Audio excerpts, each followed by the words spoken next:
Estamos de regreso y es un gusto saludar vía Zoom a Paola Flores Trujillo. Ella es coordinadora regional del proyecto Altavoz de Asuntos del Sur y vamos a platicar acerca de un nuevo proyecto que diferentes organizaciones relacionadas con la defensa de los derechos humanos y de los derechos ciudadanos están impulsando. Se trata de Portavoces, Juventudes Activas frente al cierre del espacio cívico en Centroamérica y México. Paola, ¿cómo estás? Qué gusto tenerte con nosotros. Muy buenos días. Hola Sonia, muy buenos días, muy contenta y agradecida de que nos brinden este espacio para platicar un poco sobre Portavoces, que como decías es una iniciativa que se está gestando desde hace varios años a nivel Latinoamérica, pero puntualmente en Centroamérica y México, ante una serie de situaciones delicadas del cierre del espacio cívico y que hoy estamos documentándolo. Claro, primero Paola, pues me gustaría precisar qué es el espacio cívico y por qué es importante en la formación y en el desarrollo de las juventudes.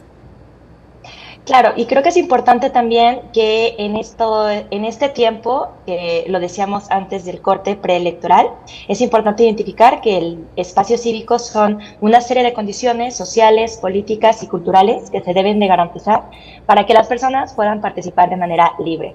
Es decir, que si no existen estas condiciones para poder participar, pues estamos ante un debilitamiento no nada más de la participación de las juventudes, sino también de el debilitamiento del sistema político democrático de nuestros países. Y por eso es importante identificar qué factores están influyendo, qué países tan cercanos, pero que a veces vemos como con una situación política severa, como los casos de Nicaragua, El Salvador, Guatemala, pues cumplen una serie de requisitos o de características muy similares a los de nuestros países, en este caso México, que es importante identificarlos para poder garantizar la plena participación. Claro, que además, Paula, creo que es muy importante en los momentos que se viven en estas sociedades que los jóvenes estén conscientes de los derechos y conozcan cuáles son los derechos que tienen y que también no empecemos a normalizar situaciones. Mencionabas el caso, por ejemplo, de El Salvador, que no empecemos a normalizar que en aras de la seguridad o de cualquier cuestión que plantee un gobierno se renuncie justamente a esos derechos. Justamente, y creemos fundamental que los hallazgos van a ser claves para las próximas elecciones. ¿Y por qué lo digo? Porque este diagnóstico lo que hizo fue recolectar entrevistas, grupos focales, una serie de preguntas muy puntuales de cuáles serán las condiciones y necesidades para garantizar la participación de las juventudes. Y en los casos como México, Guatemala y El Salvador, que somos los países que estamos más cercanos, se puede identificar que hay una tendencia a sentirse identificado por figuras de autoridad, pero que no necesariamente se sienten escuchados o escuchadas. Así que creemos que estos hallazgos también van a servir para que puedan marcar la agenda de las próximas elecciones, es decir, que las personas que busquen representar a las juventudes y a las personas en general tomen en cuenta lo que quieren realmente las personas que van a representar. Y creo que eso es importante porque lo mencionabas, Sonia, siempre nos han dicho que en las juventudes está el futuro del país, pero nadie los toma en cuenta. Nadie realmente nos pregunta si las políticas públicas o las acciones son las que necesitamos, y creo que estamos en un punto de no retorno a ya no escucharnos, ¿no? Creemos que casos muy particulares de juventudes en contextos políticos violentos han hecho la diferencia en las transformaciones sociales, y ya tener identificadas sus necesidades, lo que realmente necesitan para potencializar su participación, pues vuelve clave también en nuestro país. Claro, además de esto, ¿qué otros hallazgos podrías compartirnos, Paola, que tuvieron? Claro, y sin spoilear, esperando que Claro. nos puedan acompañar el próximo viernes a las 9 de la mañana en la red de centros de innovación en Jalisco. También identificamos hallazgos en 5 grandes tópicos. El principal es el sistema democrático. es decir, cómo perciben el poder las juventudes activas en su país. Y es ahí donde pudimos identificar datos que nos preocupan, pero que también nos dan mucha expectativa y perspectiva de lo que se tendría que construir. Por ejemplo, en los casos de Nicaragua, El Salvador, Guatemala y México, a menor edad, mayor indiferencia al tipo de gobierno. Eso significa que los jóvenes, las juventudes, ya les es indiferente qué persona o ideología llega a gobernar porque no se sienten representados en cualquiera de sus iniciativas. Otros hallazgos en el sistema democrático tienen que ver con la desigualdad económica. Es decir, que más del 36% de las personas en México y más del 56% de las personas encuestadas en Centroamérica consideran que su sistema político actual genera aún más desigualdad económica que no les va a permitir participar. Estos hallazgos del sistema democrático, pero también temas de liderazgos políticos, qué capacidades consideran que necesitan fortalecer para poder participar o qué características y capacidades buscarían de una lideresa o un líder en las próximas elecciones, también los van a poder identificar el próximo viernes en la presentación oficial. Claro.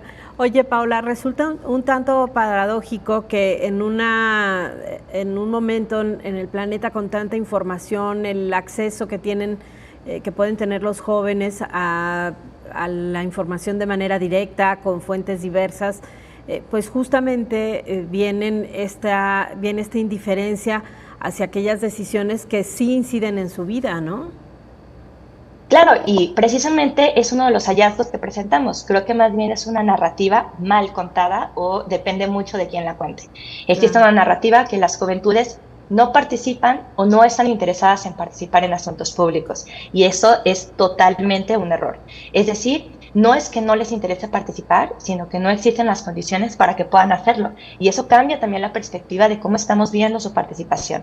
Creemos que no basta con decir que no tienen la información, sino que más bien tienen suficiente información para poder exigir y para poder ser tomados en cuenta, pero más bien son las personas que están tomando las decisiones las que no los están escuchando.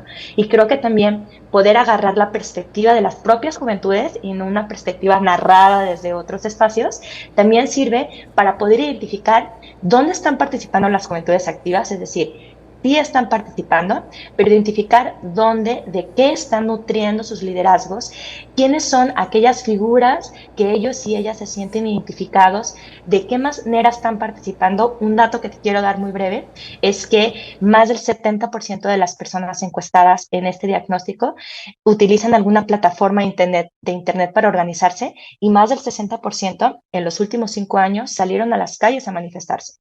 Aún o a pesar de esta situación que se pudiera leer muy favorecedora en cuestión de participación, más del 80% dijeron que no se sienten seguros al hacerlo. Es decir, que pueden hacerlo, pero pudieran tener alguna persecución o alguna represalia por sus manifestaciones. Este tipo de datos ya están y ya están documentados.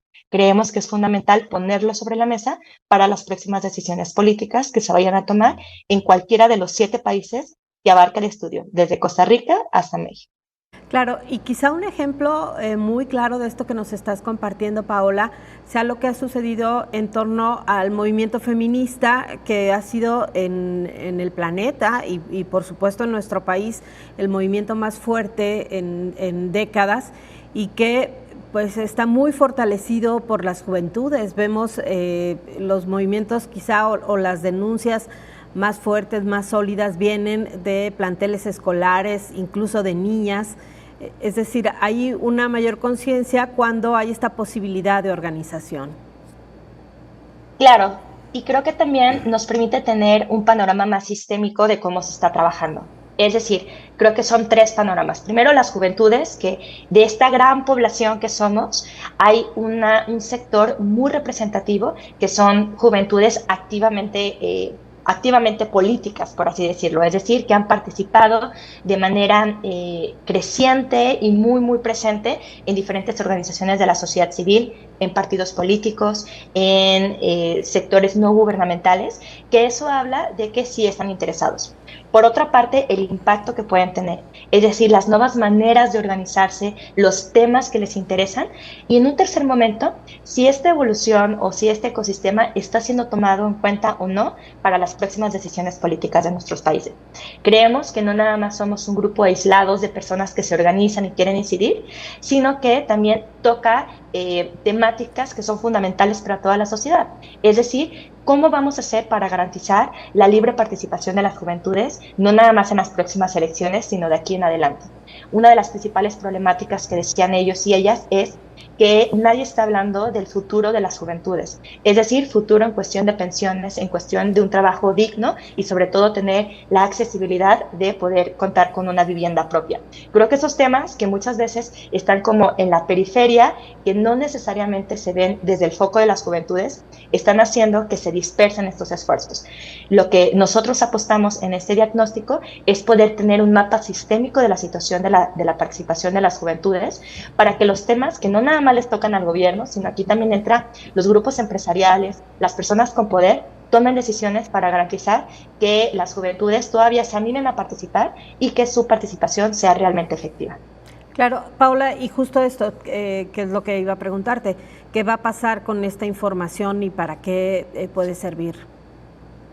Claro, tenemos 3 grandes objetivos. La primera es conocimiento general. Pensamos que esta información, que si bien en algunos países ya se han identificado, por ejemplo, el cierre del espacio cívico con represiones en la vía pública al momento de manifestarse, es una situación que se está permeando en toda la región, desafortunadamente. Entonces, el primer objetivo es que las personas puedan identificar qué características se están haciendo o se están dando en los diferentes países para poderlas identificarlas y obviamente prevenirlas. El segundo objetivo es que esta información esté también en boca de personas que toman decisiones y de diferentes sectores. Es decir, que esta información sea útil para nuevas investigaciones que profundicen algunas de las temáticas que estamos viendo, pero también a centros de atención para los jóvenes, para las juventudes y para las próximas campañas electorales, claramente, ¿no?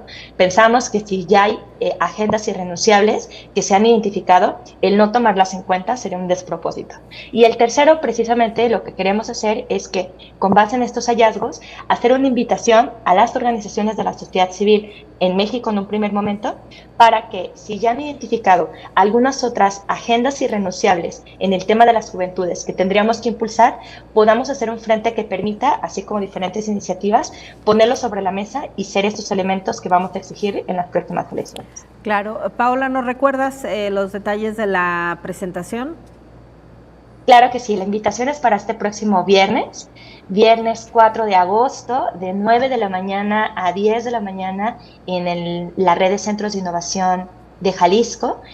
Hay diferentes redes, así se llaman, estas redes de centros, pero donde va a ser la presentación es en el que está en la zona metropolitana, justamente en la calle de Manuel López Cotilla, a una cuadra de Avenida Chapultepec.